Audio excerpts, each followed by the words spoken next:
OK,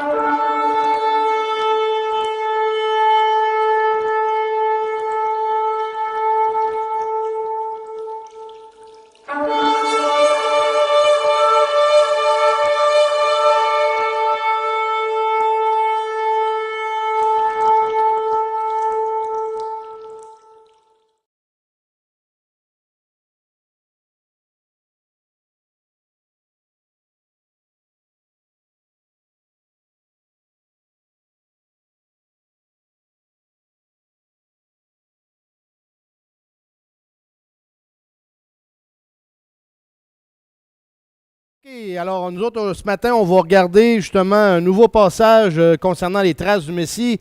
Et c'est justement ce qu'on regarde ce matin. Vous savez, on est encore au niveau de l'Église, de la période de l'Église de l'Odyssée, dans l'ère de la grâce, l'ère de l'Église. Et ce matin, on va traiter d'un thème peut-être un peu plus court qu'à l'accoutumée, mais quand même, c'est quelque chose de très important parce que c'est un événement historique qu'on peut placer dans le temps actuellement. C'est lorsque Jérusalem tombe sous la contrôle ou sous l'autorité juive.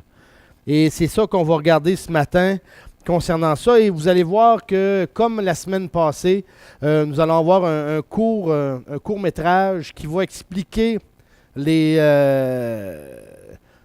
tout ce qui s'est passé lors de cette prise de contrôle-là en 1967 en Israël, lorsque Jérusalem est tombée sous le contrôle des Israéliens. Alors, on appelle cette journée-là ou cette période-là, en 1967, la guerre des 6 jours, mais on va en parler un peu plus tard dans cette leçon-là. Alors, le troisième événement qui doit précéder la grande tribulation, OK? C'est la présence de l'autorité juive sur Jérusalem. C'est extrêmement important et il faut bien le comprendre. Le fait que l'État hébreu doit exister avant la tribulation, OK, n'implique pas forcément que Jérusalem doit être sous l'autorité juive. Parce que, comme on a vu la semaine passée, la création de l'État d'Israël doit être là, doit être un fait. Et ça s'est passé en 1948. Et tout de suite après la promulgation de l'État d'Israël, il y a eu comme une guerre d'indépendance qui s'est faite avec les peuples musulmans ou arabes autour d'Israël de l'époque, en 1948-49. Et en 1948-49, lorsque les Israéliens ont commencé à étendre leur domination sur le territoire d'Israël actuel, il n'avait que la partie ouest de Jérusalem qu'ils pouvaient contrôler, et non pas la ville au complet, ni la vieille ville de Jérusalem. La partie ancienne de la ville, en réalité, la ville biblique, elle était sous contrôle jordanien. Et elle a été par la suite, cette partie de la ville de Jérusalem-là, annexée au royaume achémite de Jordanie. Mais on en parlera un peu plus tard. Jérusalem, la ville, a donc été divisée, une ville divisée, pendant les 19 années qui ont suivi la période de 1948-1949. Cependant, vous savez, les prophéties bibliques prédisent justement le contrôle de l'ancienne partie de la ville de Jérusalem par les Juifs. On va regarder tout ça justement. Et c'est ce qui est possible de déduire, où l'on sait que la vieille ville de Jérusalem est sous contrôle juif, dans les prophéties. Et surtout concernant la construction et la mise, pas en application, mais plutôt l'utilisation d'un troisième temple qui a été reconstruit. Actuellement, à Jérusalem, il n'y a aucun temple de construit. L'esplanade est occupée par une mosquée. Mais dans un futur pas si lointain que ça, il y aura un temple qui s'élèvera. Et dans ce temple-là, les sacrifices reprendront. Et tout le système lévitique de l'Ancienne Alliance sera réinstauré. Alors, les prophéties qui concernent justement ce fameux troisième temple-là, il existe 4 passages dans la Bible qui portent sur un événement spécifique en rapport avec le temple de la tribulation qui va survenir, ces événements-là, qui va se produire au milieu de la grande tribulation. Regardons justement ces 4 passages-là qui traitent justement du troisième temple et qui nous permet de voir et de savoir que justement la ville complète de Jérusalem est sous le contrôle juif. Premier passage que je veux regarder, c'est Daniel 9, 27. Alors Daniel 9, chapitre 9, verset 27, un passage en particulier qui dit ceci. Il confirmera l'alliance avec plusieurs pendant une semaine. Le « il » en question, c'est l'Antichrist. OK, avec plusieurs pendant une semaine, et à la moitié de la semaine, il fera cesser le sacrifice et l'oblation, et sur l'aile des abominations viendra le désolateur, jusqu'à ce que la ruine qui a été déterminée fonde sur le désolé. Ici, ce qu'on peut voir, là, ça dit qu'il fait cesser le sacrifice et l'oblation. Donc, ça nous dit qu'il y a un temple de construit. Ça nous dit que le temple est en service et qu'au plein milieu de la grande tribulation, tout ça arrête. Mais pour qu'il puisse avoir un temple de construit, ça présuppose que les Juifs contrôlent la vieille partie de Jérusalem, qu'ils contrôlent la vieille portion, la vieille ville, la ville biblique, où on a l'esplanade et l'esplanade qui est l'endroit où le temple sera construit. Alors, on voit déjà là, en lisant entre les lignes, que oui, la ville doit être complètement sous le contrôle juif. Deuxième passage que j'aimerais qu'on regarde, c'est Matthieu 24, 15. Alors, Matthieu 24, le verset 15.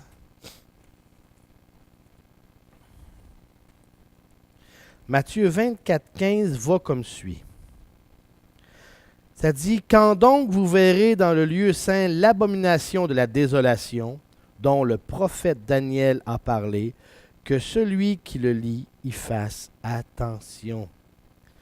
Lorsque vous verrez l'abomination de la désolation établie où? En lieu saint. Le lieu saint de l'époque, il faut toujours comprendre que ce lieu saint-là, c'est le temple. Encore une fois, Matthieu 24, 15 concerne une période qui se trouve pendant la grande tribulation. Et c'est que l'Antichrist va profaner le temple. Alors, s'il profane le temple, alors c'est qu'il y a un temple. Et que s'il y a un temple, il faut que les Juifs contrôlent la ville pour pouvoir construire le temple. D'accord? Alors, continuons. 2 Thessaloniciens maintenant, 2 Thessaloniciens chapitre 2, versets 3 et 4. Alors, 2 Thessaloniciens chapitre 2, versets 3 et 4. Ça dit que personne ne vous séduise en aucune manière, car il faut que la révolte soit arrivée auparavant et qu'on ait vu paraître l'homme du péché, le fils de perdition. L'adversaire est celui qui s'élève au-dessus de tout ce qu'on appelle Dieu ou qu'on adore jusqu'à s'asseoir comme Dieu ou dans le temple de Dieu, se proclamant lui-même Dieu. Oh! On parle encore de l'Antichrist qui profane le temple, hein? Justement, ce qu'on vient de lire dans l'abomination de la désolation dans Daniel. Il se déclare lui-même Dieu et il s'assoit dans le temple. Encore une fois, je répète, s'il y a un temple, c'est parce que les Juifs contrôlent l'esplanade et qui, justement, ils ont permis de construire le temple. Alors, c'est important à comprendre. Et un dernier passage maintenant. Apocalypse. Apocalypse, chapitre 11, verset 11.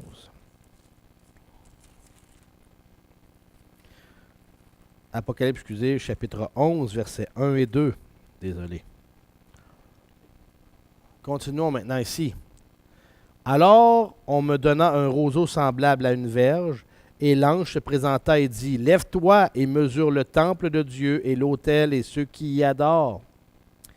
Mais laisse le parvis extérieur du temple et ne le mesure point, car il a été donné aux gentils, et ils fouleront au pied la sainte cité pendant 42 mois. Alors, encore une fois, il y a mention du temple. Il y a un temple qui va se reconstruire. Et dans ce temple-là, encore une fois, il y a mention justement que s'il y a un temple, il y a mention. On sous-entend que s'il y a un temple, il faut en déduire que Israël, que les Juifs, Jérusalem est sous contrôle juif. 4 passages qui ne disent pas explicitement que que Jérusalem doit être sous le contrôle juif, mais que pour en arriver à ce point-là, bien, l'équation, c'est que Jérusalem au grand complet, la vieille ville ainsi que la ville neuve, doit être sous tout le contrôle juif. Alors, vous savez, ces 4 passages-là portent justement sur le 3e temple juif. Le temple du temps de la grande tribulation. Mais on va parler de ce temple-là un peu plus davantage plutôt un peu plus tard. Mais disons seulement que le temple sera reconstruit et va recommencer à fonctionner comme on le voit dans les versets qu'on vient de lire. OK? Ces derniers versets-là présument aussi un contrôle du temple par les Juifs. Et par conséquent, un contrôle juif de l'ancienne ville de Jérusalem. Alors, comme je viens de dire, bien qu'aucun extrait mentionne le temps exact de ces événements-là, la prophétie du contrôle juif de Jérusalem s'est clairement accomplie à la suite de la guerre qu'on appelle la guerre des 6 jours. Et ce qu'il y a d'intéressant, ça représente aussi cette fameuse guerre-là, ou plutôt cette prophétie-là, représente la troisième douleur du travail. OK? C'est important. Si vous prenez votre tableau de l'ère de l'Église, c'est la troisième douleur du travail. La première douleur a été la première, deuxième guerre mondiale. La deuxième a été la création de l'État d'Israël. Et la troisième, c'est la prise de contrôle juive. La prise de contrôle de Jérusalem est sous contrôle juif. Alors, c'est important. Alors, si la guerre des 6 jours, d'accord, n'avait pas été prophétisée par les Écritures, ses conséquences l'ont certainement été. Elle a permis de réaliser les prophéties concernant le contrôle du pouvoir de Jérusalem par les Juifs, ce qui constitue le 3e événement majeur de la grande tribulation. Maintenant, j'aimerais que vous preniez plutôt, nous allons vous faire passer un court-métrage réellement très, très bien monté, qui nous explique cette fameuse guerre des 6 jours où Israël a pris le contrôle de Jérusalem dans son entier. Alors, prenez le temps de regarder afin d'en être informé, de voir que cette chose-là a été un événement historique qui est bien marqué dans l'histoire et bonne écoute. On se retrouve après.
« 5 juin 1967.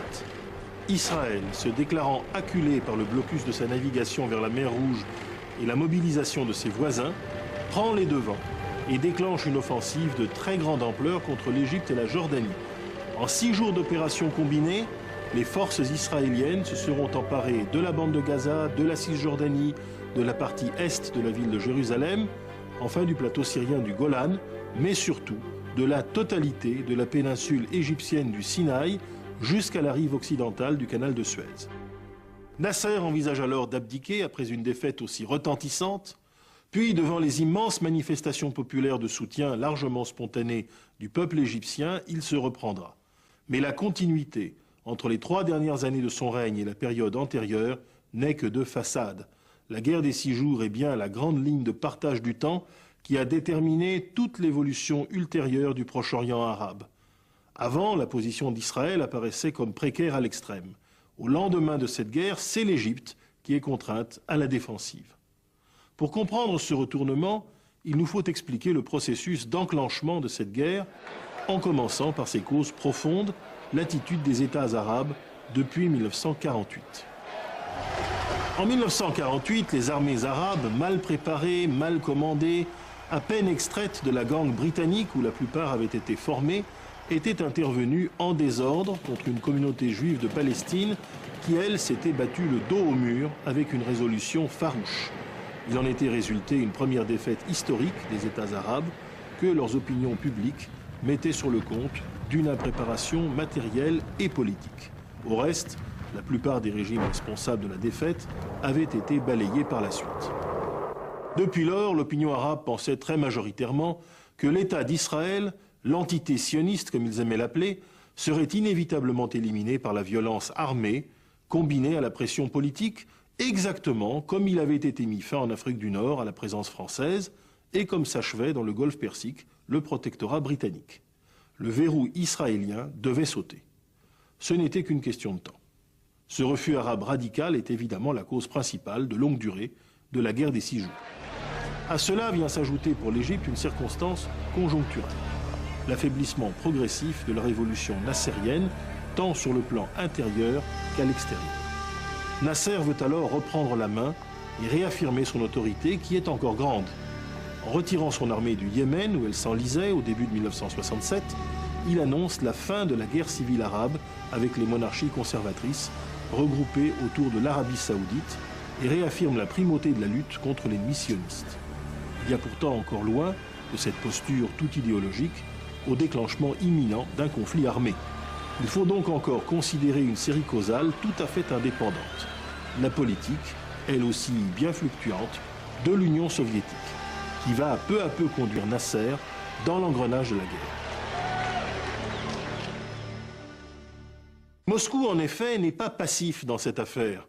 Les dirigeants soviétiques ont vu d'un assez mauvais œil le début de la réconciliation entre l'Égypte et l'Arabie saoudite.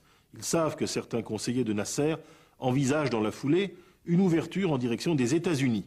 Les soviétiques montent alors une opération de désinformation pour maintenir Nasser dans leur camp. Au lendemain du coup d'État des colonels grecs d'avril 1967, l'ambassadeur soviétique fait croire aux leaders égyptiens qu'Israël prépare de façon imminente, sur ordre de Washington, une offensive militaire contre la Syrie baassiste, alliée incommode mais fondamentale tant de l'Égypte que de l'Union soviétique.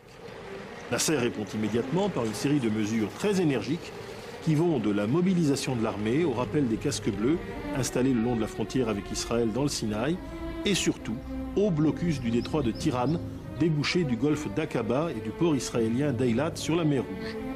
L'engrenage s'est ainsi mis en marche. Même si Nasser se rend peu à peu compte de la manœuvre soviétique et de l'absence d'initiative israélienne hostile envers la Syrie, et même si Américains et Français lui prodiguent rapidement des garanties qu'il n'y aura pas de guerre s'il est mis fin au blocus de Tiran, une dynamique s'est mise en place.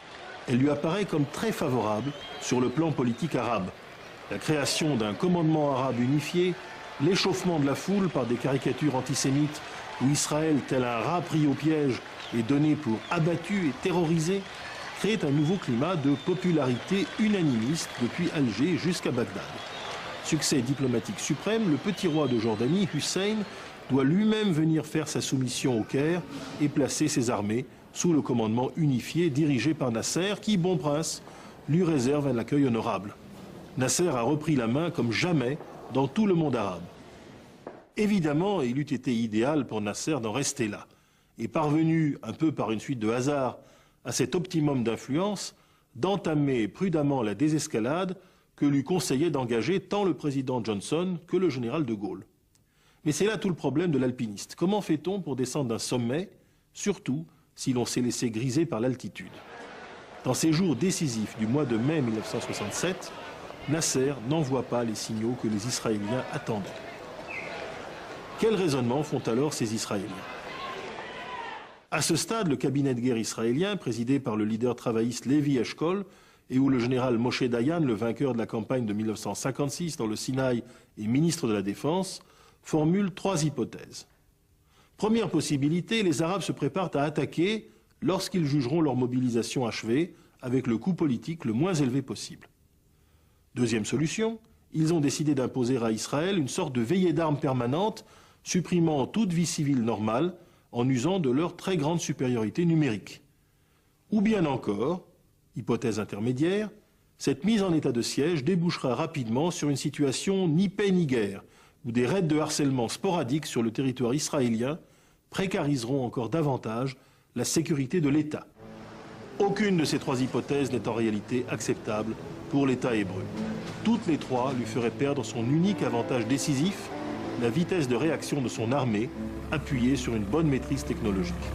Levi Eshkol prend dès lors la décision d'affronter maintenant la coalition arabe. Sans aucune communication avec Washington, Moshe Dayan et son chef d'état-major, Yitzhak Rabin, préparent alors la guerre éclair. Le 5 juin 1967, à l'aube, la quasi-totalité de l'aviation de combat israélienne décolle vers la mer. Après un vol circulaire très risqué, elle revient frapper de plein fouet par l'ouest l'ensemble des bases aériennes égyptiennes.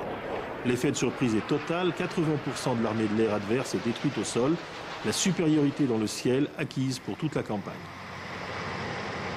Abandonné sans couverture aérienne, le corps blindé mécanisé égyptien est alors tronçonné, coupé de ses arrières et détruit par une offensive combinée israélienne de grande ampleur qui a été précédée par la conquête de plusieurs points forts, dont la base de Sharm el-Sheikh, à l'extrémité du détroit de Tiran, par des commandos parachutistes. Au bout d'un jour et demi de combat de cette nature, la démoralisation du commandement égyptien entraîne une véritable débandade en direction du canal de Suez. Dans le même temps, la courageuse armée jordanienne, inférieure en nombre sinon en qualité, cède aux coups de boutoir israéliens et retraverse le Jourdain en direction d'Amman pour éviter la capture et l'encerclement. Jérusalem, partagée en 2 entités depuis 1948, passe entièrement sous le contrôle de l'armée israélienne après des combats sporadiques et peu intenses. Secondaire sur le plan militaire, cette victoire revêt une importance capitale pour Israël et le peuple juif. Le mur des Lamentations et l'esplanade de l'ancien temple sont le théâtre de scènes d'émotion intenses. Israël vit là comme une seconde naissance. L'armée syrienne n'a pas osé quitter sa position défensive sur le plateau du Golan et s'est contentée d'offrir un barrage continu d'artillerie. Les 5e et 6e jours, les unités israéliennes du front nord montent à l'assaut de la falaise du Golan et s'emparent de tout le plateau après 24 heures de très durs combats de chars. La pression générale pour un cessez-le-feu aboutit le 11 juin au soir sur tous les fronts. Israël a non seulement vaincu tous ses ennemis, mais repoussé loin de ses frontières presque toutes les menaces qui pesaient sur l'État. Le blocus du détroit de Tiran est levé de facto. C'est maintenant le canal de Suez qui est interrompu pour près de 10 ans, privant l'Égypte d'une source fondamentale de revenus. La guerre des 6 jours aura des échos dans le monde entier. C'est l'un des événements majeurs du demi-siècle commencé en 1950. Quelles sont ses principales répercussions? Toute la perspective du monde arabe en sera changée durablement. Et tout d'abord, l'Égypte aura cessé d'être la grande puissance organisatrice de ce monde arabe. Certes, Nasser va survivre physiquement et politiquement à la défaite encore 3 années décisives, mais son prestige et sa posture stratégique sont définitivement entamés. Les Palestiniens, désormais convaincus de l'impuissance de leurs divers protecteurs arabes, s'émanciperont d'un coup de rein. La La Jordanie, amputée de la rive droite palestinienne du Jourdain, désormais sous contrôle israélien, s'est en fait sauvée. Le courage du roi Hussein pendant la bataille, sa résolution face à la tentative de l'OLP pour le chasser de son trône 2 ans plus tard, lui permettront de consolider peu à peu son royaume. Mais aussi l'Union soviétique, qui se considère comme agressée et défaite, s'engagera sans cesse davantage dans la politique arabe à son détriment. L'ensemble de ces mutations constitue un changement de perspective sans précédent.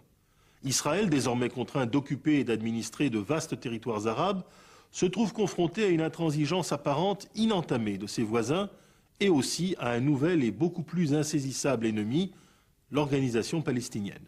Dans un premier temps, la guerre des 6 jours aura donc donné le sentiment d'accélérer la fièvre révolutionnaire partout dans le monde arabe.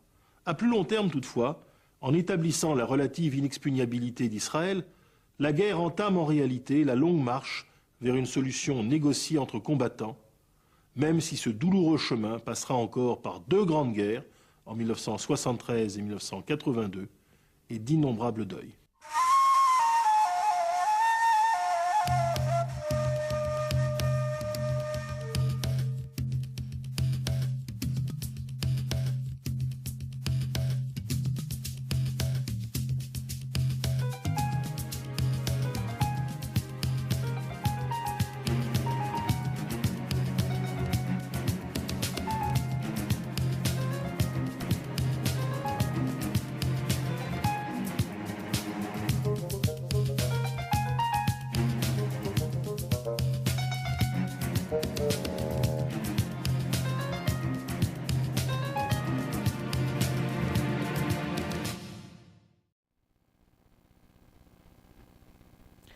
Alors, les 3 événements précédant la tribulation qu'on vient d'étudier, ceux que je viens de vous dire, là, hein, la Première, Deuxième Guerre mondiale, la création de l'État d'Israël et, ce qu'on vient d'écouter, la prise de contrôle de Jérusalem par les Juifs. OK? Ces 3 choses-là ont déjà été accomplies. Ce sont des choses qui sont vérifiables dans le temps. Les 6 autres points que nous allons voir dans les semaines qui s'en viennent, OK, ces 6 autres cas-là sont sur le point de s'accomplir, ne sont pas accomplis, mais c'est justement, nous en sommes rendus là aujourd'hui, actuellement, au niveau des cas qu'on va regarder. C'est la prophétie qui s'en vient, qui est la prochaine à s'accomplir concernant les événements qui concernent Israël. Alors, c'est tout pour ce matin. Ça a été plus court qu'à l'accoutumée, mais quand même, vous avez quand même beaucoup de notions. J'espère que vous allez avoir une bonne écoute. On va prier. Père éternel, on est devant toi, Seigneur grand Dieu, et je te prie que tu puisses, encore une fois, nous aider à comprendre ta parole, de voir combien tu es précis, combien, Seigneur, ta parole se réalise au fur et à mesure, Seigneur, se réalise pas à pas. Et qu'en toute chose, Seigneur grand Dieu, tu es souverain et tu contrôles. Il n'y a rien qui te prend par surprise. On t'aime, Seigneur, et c'est au nom de ton Fils Jésus qu'on te le demande. Amen.